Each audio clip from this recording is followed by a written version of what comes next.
My name's Tom Jennings, and this is the 24 Frames Cast. So I was watching a film this past Sunday, and an idea hit me. Why not do slightly smaller episodes that are just short reviews of films that I have watched and enjoyed? And rather than kind of do full-blown 20, 30, 40-minute episodes on them, just do short reviews that I can record, edit, and release as and when. So I'm going to do an experiment with this episode, which should just be a very quick look at a film that I've seen recently that I've been really taken with. And the film I'm going to be talking about is a 1958 French noir called Back to the Wall, directed by Edouard Molinaro. And the story focuses on a character called Jacques Descraye, played by Gérard Huey, who is a wealthy industrialist who discovers his wife Gloria, played by Queen of French cinema Jeanne Moreau, is having an affair. And rather than confront her directly, he begins anonymously blackmailing her and her actor boyfriend under a false identity, hoping to manipulate events to his advantage. And as his scheme escalates, tragedy invariably, because this, like a lot of noir films, ends in pretty much everyone involved in some form of utter ruination. It is a relatively underseen French noir film. Indeed, I had never actually heard of this until I picked up Radiance Films' World Noir Volume 4 Blu-ray box set. And what immediately struck me about was how cool and controlled the style of Edouard Molinaro's direction was. It is an exquisitely composed and directed film that reminded me in some ways of the early films of Stanley Kubrick, especially things like The Killing and Killer's Kiss, as well as the works of Orson Welles, especially in relation to Touch of Evil. And in a more kind of contemporary way, it also had echoes of David Fincher's film Gone Girl, especially in this rather dysfunctional marriage. And being made in 1958, it is right on the edge of the classic noir period and a more modern psychological thriller. It is a very bleak, claustrophobic film, and there is a grim inevitability that hangs over the story right from its very opening moments. Molinaro's use of pacing through the film is, I think, what gives it its impact. There is a slow escalation to events rather than explosive plot twists.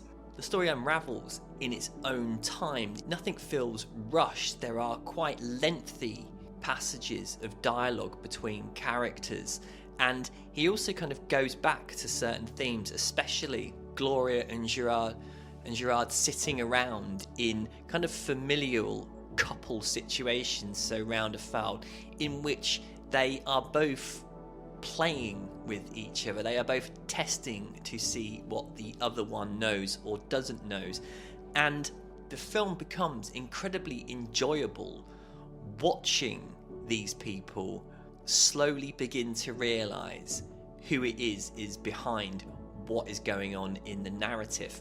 And there's another aspect of the direction that I really enjoyed, which was how often the characters are focused in incredibly enclosed spaces, such as offices and rooms and factory interiors, and it kind of visually reinforces this idea that these people are entrapped or about to be entrapped by what the other characters are going about doing.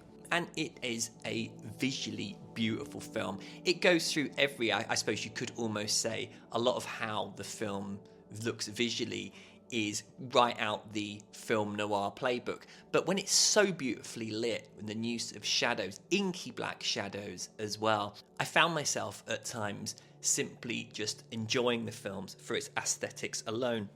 And the film has a clean, crisp look, especially some of the modern interiors that are filmed in.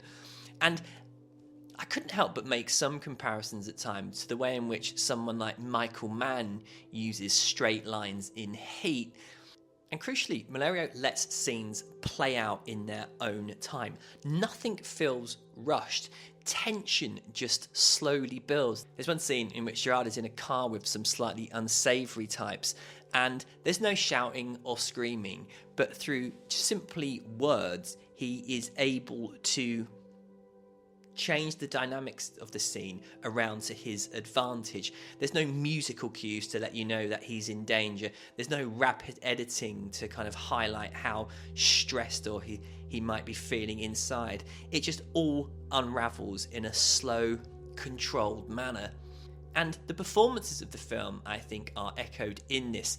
No one is shouting and screaming. There is an emotional restraint to what's going on. Nothing ever veers into melodrama. We know that Gloria's actor boyfriend is no good, even if she doesn't.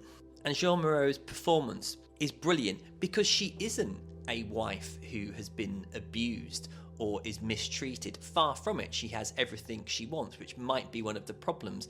You just get the idea that she's bored, and this young man she's decided to shack up with offers something that her husband doesn't. She never says explicitly that this is the case. She just has the mannerisms of someone who, quite frankly, looks like they wouldn't mind a little bit of rough. And I think this kind of understatement makes the characters feel slightly colder.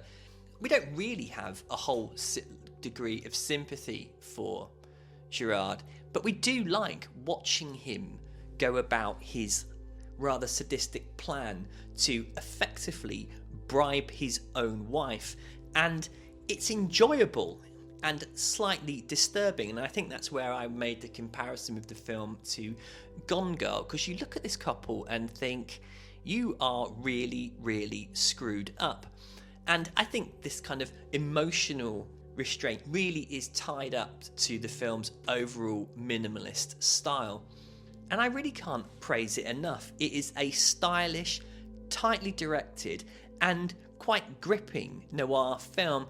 And it's that perfect Goldilocks running time of about an hour and a half. And I genuinely think it will leave you gripped from beginning to end. It has an economy and a confidence to it. Although it doesn't actually reinvent the noir, I think it's a film way worth checking out. And I actually, as I said, picked up the Blu-ray of this from Radiance, and I've having never known anything about this film before, it looked absolutely beautiful when projected. And as I said, that black and white photography is an absolute joy to behold. You could take stills from this film and put them up on your wall, and they would make legitimately, I think, quite nice pieces of art. So that will be it for this very brief recommendation of Back to the Wall.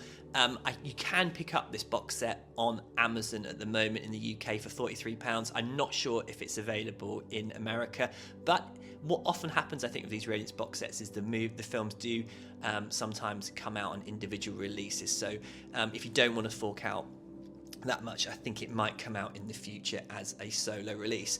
So that will be it for this episode. I will be in contact soon. Many thanks for listening. Bye.